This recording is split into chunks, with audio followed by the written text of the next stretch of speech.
Hello, children. Hello. Are you sitting comfortably? Then we'll begin. Once upon a time, a group of aliens came to Earth. People were scared that the aliens had come to conquer them, but they hadn't come to conquer them. They'd come to work. They were rather like social insects, except they were the worker caste of the social insects. They were highly intelligent, highly physically able, and highly creative. But all they wanted to do, and their entire sense of fulfillment, came from work. They had no concept of leisure, property, wealth, competition. They reproduced asexually, and as long as they had food and water, they could work, and all they wished to do was work. They started off being permitted to do routine, mundane, low-paid jobs, and in doing so, of course, they replaced the human workers, than whom they were far more efficient, leading to those workers being unemployed. Some people eventually found that they could do even more complex jobs, and so they gradually started to replace workers in complex industries as well. Some businesses were resistant to taking them on, taking the side of the humans, but they eventually were forced, in order to be competitive, to replace their human workers with these aliens. Unemployment skyrocketed. Wages stagnated. There was incredible competition for jobs among the humans, and there was market polarization. A small number of people, those who were in charge of industries, made a huge amount of money out of the technological innovation of having these brilliant aliens doing all the work. They did very well. The luxury goods soared. Some people became extremely rich indeed. But the problem was that so many people who were human couldn't find a job at all. And there became a terrible polarization between those who were extremely rich and those who were struggling to get by. The humans who were struggling to get by, and more of them were struggling to get by, as the aliens took all of their jobs, stopped purchasing things. The result was that eventually businesses stopped producing all but the most basic goods, and the result of that was that the businesses started to collapse. People couldn't pay their mortgages, debts were defaulted on, tax revenue collapsed, because the problem was that although the aliens were brilliant workers and made industry so much more efficient, they didn't actually buy anything. Eventually, even the rich began to feel the pinch. Eventually, even those that were in charge of this army of brilliant aliens found that their resources were dwindling and that they didn't have any money. And eventually, the entire system collapsed. The aliens were rejected, and humanity returned to a simpler existence with more humans doing simpler jobs. Hello, hello, hello, and welcome to this edition of The Jolly Heretic. Now, that is a parable, or a fable, from a very interesting book that I've been reading called Rise of the Robots by Martin Ford, in which he notes what ultimately will happen if mechanization and the removal of humans from industry continues. Eventually, you get to a situation where unemployment is so high that nobody is actually purchasing anything, and the entire system, nobody has any money, and the entire system is undermined. And that is, I think, a very important point that is made by the book. The book looks at technological innovation and the rise of robots in healthcare and in all kinds of industry, and how they're gradually displacing humans and putting humans out of work. But one of the key points is there is a limit to which they can do this. Now, because eventually there simply will be so many unemployed humans that nobody will have any money. And nobody will buy anything, and then the whole system will be undermined. Now, in a society where we are becoming ever more intelligent, it is perfectly conceivable that you can keep putting people out of work and keep mechanizing as long as you keep getting more intelligent and keep coming up with more ways of causing industry to become ever more efficient so that you can sustain a larger and larger and larger population.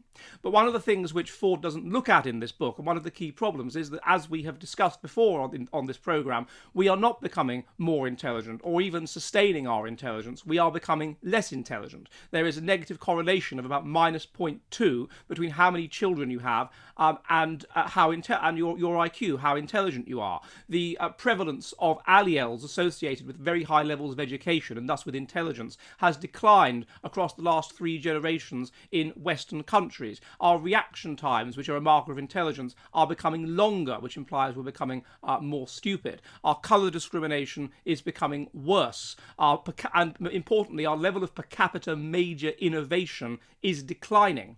So it is quite clear that we are becoming less intelligent. And so what that would eventually mean, as we become less and less and less intelligent, and we can see this with per capita major innovations, is that the extent to which the industry and the innovations of industry can production becoming more efficient can outpace population growth will become less and less and less until you have a very, very large population which is not outpaced by this, and what you end up with therefore is lots and lots of very poor people who don't have jobs and basically not enough food, a population that cannot sustain a population that cannot be sustained by the system. And when that happens, of course, the system collapses. And so therefore, the key message, as far as I'm concerned, of this book is that we don't have to fear the rise of mechanization and being taken over by robots after a certain point. Yes, the Industrial Revolution put out of work those with very low IQ who were only capable of doing very, very menial jobs in agriculture or whatever. As it has continued, it has put more and more people with higher and higher IQ levels out of work. Those that are only intellectually capable of factory work, out of work. Soon, those that are only intellectually capable of sort of dull administrative office jobs will be out of work. And that will be happening as the IQ of the society goes down, meaning that there are more and more and more people who are only intellectually capable of, let's say, being farm labourers, or who aren't even intellectually capable of being farm labourers, because that is too much effort, that is too complicated for them. And so eventually mechanization has an inbuilt limit, because these people will have to be just looked after by the society, but there'll be so many of them, and the society won't be keeping a pace with the population growth, meaning that eventually they won't be able to be sustained, there won't be enough food, there'll be riots, there'll be war, and the whole system will break down, and there won't be enough tax revenue, and even the people that are rich, even the elites, will feel the pinch and won't be able to sustain themselves because of the mechanization, which has meant that there aren't enough people doing work and there aren't enough people paying tax and there isn't enough money.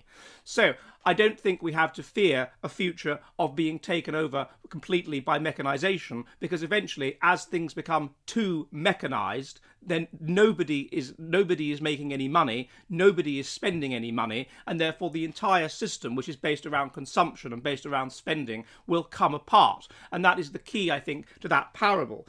So we don't have to fear the singularity for that reason. A second reason why we don't have to fear the singularity is that one of the ideas that's floated in the book is the idea that the elites are going to come up with ways of sort of implanting intelligence robotically into the brains of their children to ensure that their children become super intelligent and rule the universe. Well, the key problem with that is the very idea of wanting to rule the universe and wanting to keep going forever and to the sort of greater glory implies religious belief. It implies a strong belief in God. It implies a belief that that life is of eternal importance, and therefore we should keep going forever, and we should ensure that we become brilliant and dominant. But we don't live in a society like that anymore. We had a society like that in about 1850, and you had serious people who were the sort of elite of society, the elite academics, talking about eugenics programs, like Francis Galton, and even they were saying that what you need to do is create a kind of religion of eugenics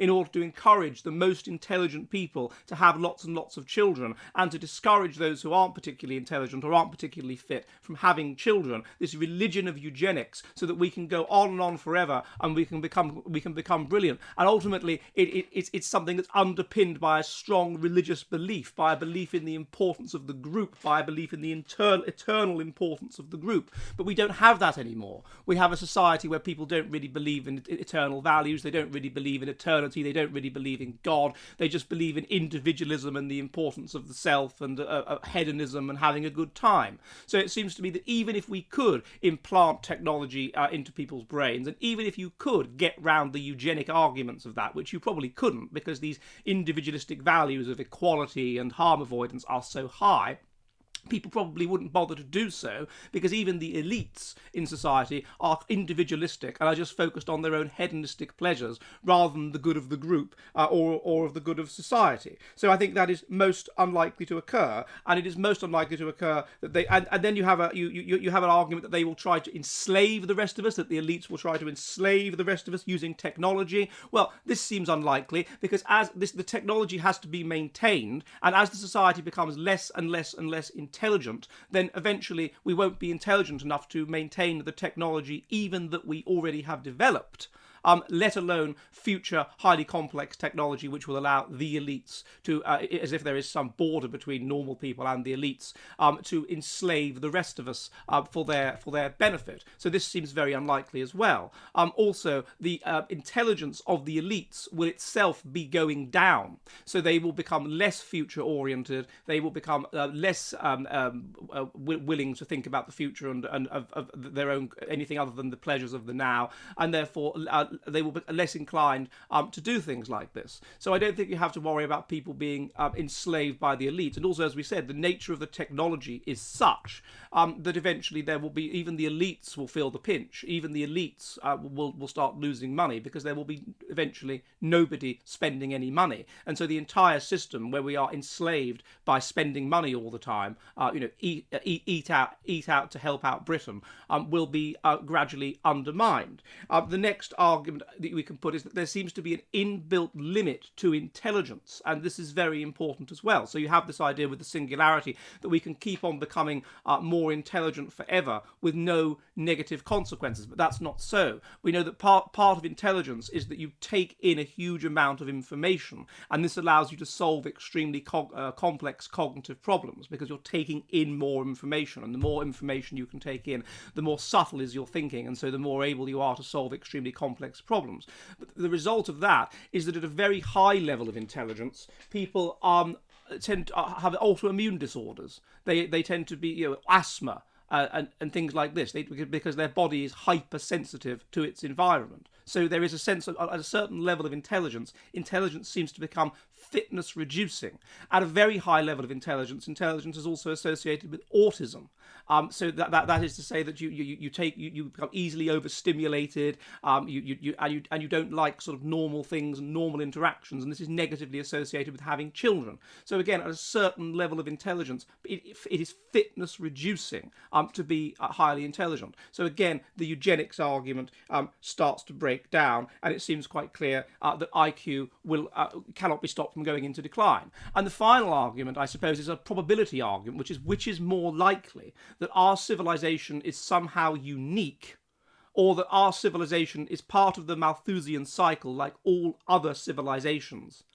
Which is more likely, that we are somehow special or that we are like other civilizations? In so much as, when civilizations are in their winter, and this is noted by Sir John Glubb in his research, they always see immigration, multiculturalism, feminism, the breakdown of religiosity, individualism, hedonism, a general coming apart, a lack of martial values, in that civilizations in their winter that are about to collapse always have these things. Isn't it more likely that we are part of the same process, and that we have simply managed to, the Malthusian cycle, whereby your population are small and therefore they have a good standard of living, they rise, they have a better standard of living, but then there's too many of them to be sustained by the land, so there's a plague and they collapse down. Isn't it more likely that we just managed to defer that for a very long time due to the Industrial Revolution? Isn't that more likely than the idea that we are going to be taken over by robots or evil elites? I suspect that is more likely. And so it seems to me that the key thing we have to bear in mind is that we are not going to be taken over by robots. There is not going to be some singularity where we all go and live on Venus, or all go and live on Mars, or whatever it happens to be, and we eventually become superhuman or whatever. For all of the reasons, including the reasons laid out in The Rise of the Robots, there is an inbuilt limit on mechanization. Just like it is a cycle, just as civilization is a cycle, just as life itself is a cycle. And we have been imbued with this Christian idea of that time is linear, that life is linear, that things can only get better. And that is simply not consistent with history. It is not consistent with the available data. It's not consistent with what we know is going on. We don't have to fear being taken over by robots. There is an inbuilt limit to mechanization, and we may reach it at some point within our lifetimes. Well, I hope this has been of interest. If it has, then please subscribe. It really helps if you do that. And please also remember that I live show Mondays and Thursdays at 7 p.m. UK time, 2 p.m. New York. And I will see you soon. And goodbye!